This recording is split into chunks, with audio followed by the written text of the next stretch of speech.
Good morning, I'm Rachel. Hey, Winslow. I am Rachel, and I am going to take you with me today to our hives to see where they are for winter.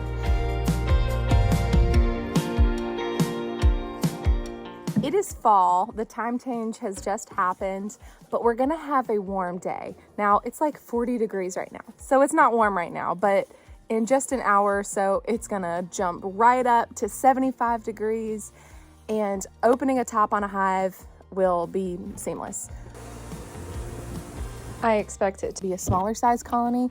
I expect them to have good honey stored, an okay bit of pollen, but really not a lot of brood. This isn't the time for them to have a lot of babies, because a lot of babies in the fall and winter mean there is a lot of mouths to feed while there's not much resources out. It's important to be checking regularly to evaluate, month by month, every 2 weeks by 2 weeks, of where not just your bees in general are, but where individual colonies are. We have a checklist of items that we standardly will go over every single time that we're in a hive, and we try to make notes on those because I think it's an old Chinese proverb, correct me if I'm wrong, but it's the faintest ink is far better than the best memory. Here is the actual quote. It seems I should have wrote it down. And for anybody who knows me, I don't remember anything. I have to write it down or else it's just whoosh, gone. So we're going to do that. We're going to look inside these hives, see where they're at, and take notes so that the next time that we go on, we can see what's happening and make a good evaluation of that colony's health. So come with me. Let's get to it and get out to these hives. It started in like the 40s this morning, and it's already crept up to like the mid 60s. So I'm going to take this bad boy off. I found a ceramic egg in the egg carton this morning when I went to go make scrambled eggs. So I'm going to put this back in my girls' nesting box. They already laid me 2 beauties, and they may not be fooled by these ceramic eggs, but yeah, this is not my first time trying to make scrambled eggs with ceramic. Off to the hives, for real this time. Say hey, Chucky. Hey, Chucky. Chucky and his girlfriends. Good morning, Dad. Good morning. You ready to go and get some hives? Let's go.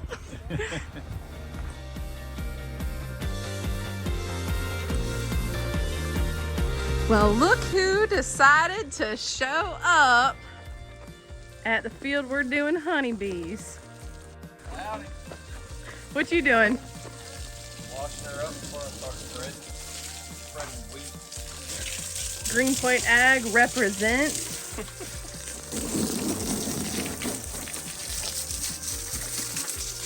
I think the bees are following us. You think the bees are interested in the water you have probably.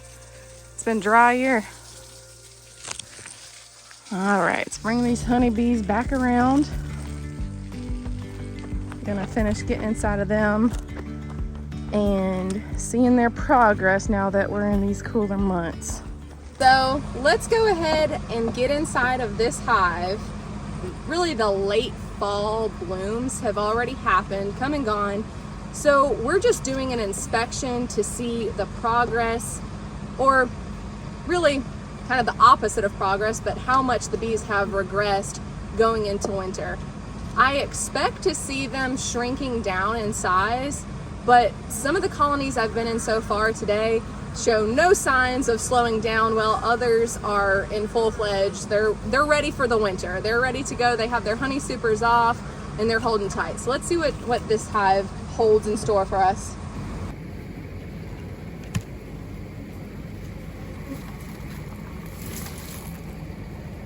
All right. There's an okay bit of bees on top of the hive. If I'm just looking from the top, I'd say there's 1, 2, 3, 4 frames of bees. I'm gonna do an opening between the top box and the bottom box so that we can get a full understanding of how many frames of bees there actually are.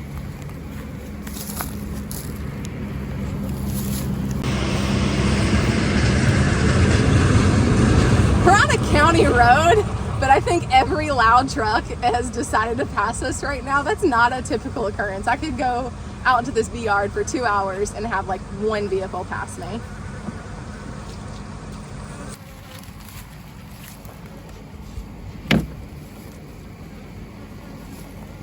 All right, so Dad, what's your reading on the number of frames? There's 4 frames of bees inside there right now. They're not all on the edge, but they're inside there, fully built out.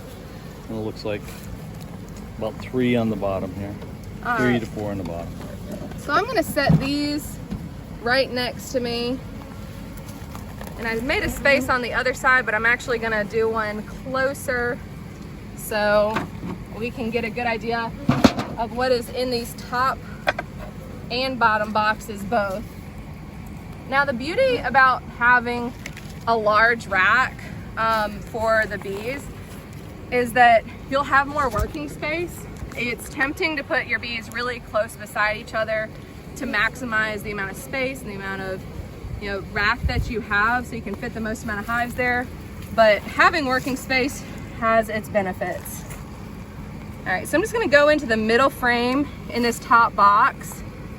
And if you watched my other video, whenever we were removing honey supers, we put a double box on. It's the same setup. These bees got bare frames, well, bare foundation and built comb to work with. And you can tell that this one was a bare frame. Let me see if I can get a up close right here. You can see at the bottom of those cells that you can see a little bit of that black foundation and where we rolled on some wax. So this frame has a good bit of honey collection. It's really a shallow honey collection. It looks like they decided to go ahead and cap off the nectar that they have going into the winter. Oh, wow. That's beautiful. This queen is not slowing down. It'll be very hard to see on camera, but there's actually little tiny eggs that were just laid. They look like they're about a day or 2 old. And I can put a little description of how you can tell when an egg was laid, but essentially it goes straight up and then it leans a little bit and then it leans a little bit more and then it turns into a larva. But yeah, these open cells, they're beautiful. She has laid a bunch of eggs. I'd be surprised if she wasn't on the frame next to us right now. So let me go ahead and dive into that one and see if she is there. Now I would expect with all, oh, that's beautiful. I would expect to see more pollen collected. So I am a little bit surprised that they haven't done that. Well, we definitely have our queen. She got a little heavy dose of the marking, which doesn't affect her at all. She's still able to fly and do her thing. We don't clip wings. That's our own personal prerogative. Some beekeepers do to keep a queen from swarming, but she just has a little pink mark on her back. So we would know if she got replaced by another queen at some point. Yeah, that's beautiful. She's doing great. I'm gonna tuck her back in here gently now that I have seen her. I don't want her brood chilled. And it's a pretty warm day. It was in the 70s earlier. I'd imagine it's a little bit warmer, or well, low 70s earlier. I imagine it's a little bit warmer right now. I'm gonna check out the bottom box. Again, going right into the middle. These frames have enough space that I don't need to remove an outer frame to work the box. And she's also working the bottom brood box too. So I do like to see that she is a really rambunctious. A lot of pollen on that. A lot of pollen on that. So here's a close-up of that pollen. And it's on the outer edge. I would still expect to see more. I am a little bit surprised, but this frame may be where they're compensating because there is pollen all on this edge, all right there. Now that I have a good idea of what's going on, there's not really a need to inspect the other frames. Now, you can collect a ton of information every time you go into a hive. I will probably note that there are still some bare frames left in this box, but even saying that, they're bare, but they have been worked some. They have started to build out the comb on the frame really nicely here in the corner. And it looks like the one next to it is kind of the same deal. Going to the other side, let's see. Yeah, same thing. These bees, there's not a ton of nectar out right now just because all those resources have started to dwindle. They'll be relying on the honey stores that they already have, which is a good bit. That was a heavy double. Not as heavy as they come, but they have adequate stores. You can really, there's no definitive number of how much honey a colony will need for winter. So it is important to regularly do checks about every 2 weeks. And in winter, I feel like you can spread that out a little bit more. But they're good to go, and I'm gonna tuck them in, and come springtime, or like just before spring, then we can consider feeding this hive if they need it. It's also a good encouragement for them to start brooding up, meaning making more babies. So more babies means more adult bees. More adult bees means more honey. It's a good cycle. So I'm gonna close these girls up and get a resting. Nobody's really on the edge. They've been well trained. Close them up. And that's a wrap. This hive, the last step, and arguably the most important step, is to take your notes, because if this colony were to have, a ton of progress going in, like I feel like they do now, but we put this double box on in March, that wouldn't be considered good. If we had just put this box on, let me see if I can give you an accurate timeline. Party. Patty. Oh, we put a pollen patty in here, not a party. 2 bare on top. So we put this second box on here in the middle of September. So not even quite 2 months ago. I think we're good. I'm really happy with that, because late September, there's not a lot of resources anyways. They're close to a cotton field, so they did have access to more nectar than maybe some of the other bees at other yards. So I'm gonna mark down how many frames of bees we had, which was, you gotta be able to remember for your notes too. This is why you write notes, because you're not gonna remember. I think it was 7 bees. I'll have to go back on this video and check now and update my notes. But yeah, that's all. So we just got done working some hives and picked up some dead outs, and all these bees right here, they are robbing what is remaining out of honey left in the hives, which is why all those wax cappings are on the front landing board. About to head up, and lo and behold, here it is. A late season swarm. Now, they're no bigger than maybe like a softball total if they were all bundled up. But Dad had the suggestion to use one of the boxes that we collected, and we're going to transport them over to another hive that we were in today that didn't have a queen. So anything queenless this time of year, it doesn't have a great chance of survival, but we're going to do our best, because it is certain that if they don't have a queen in the box that we were just in, and that these bees stay outside, it is certain death.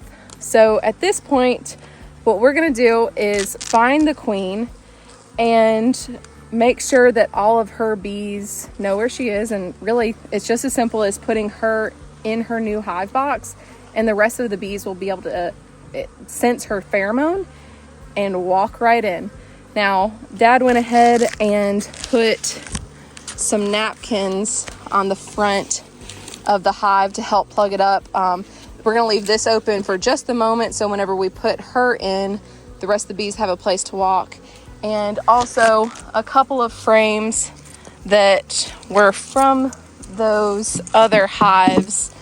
We had taken some of the double boxes off. They just weren't as strong as we'd like and didn't think that they'd be able to support that much space with the cooling weather.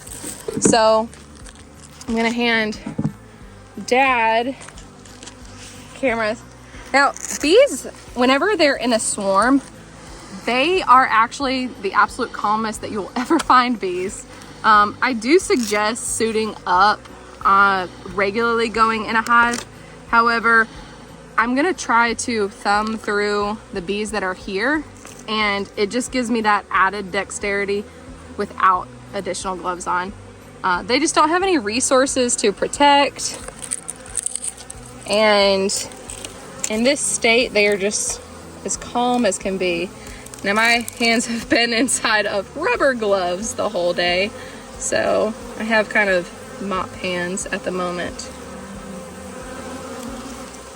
All right, plan B. I'm gonna cut the base of this little bitty cotton plant that's here and just tuck them all in the hive between the two frames. And we should get the queen at that point.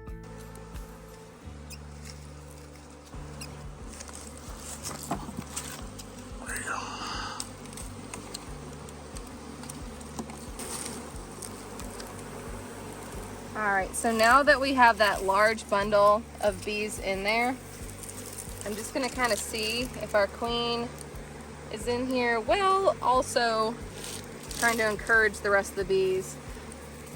I would assume, I think it's a pretty safe bet to assume that the queen is already in there based off of the behavior. Oh, there she was right there.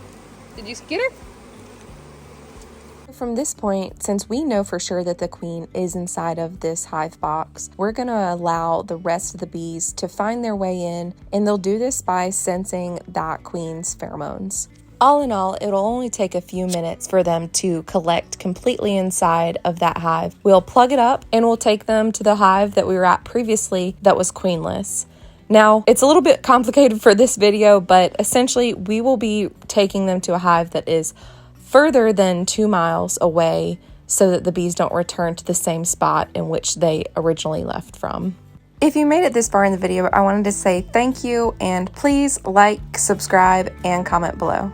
I respond to all comments and I'd love to hear from you. And don't forget, in a world where you can be anything, y'all be kind. You want your belly scratch? I know. Okay. You gotta go.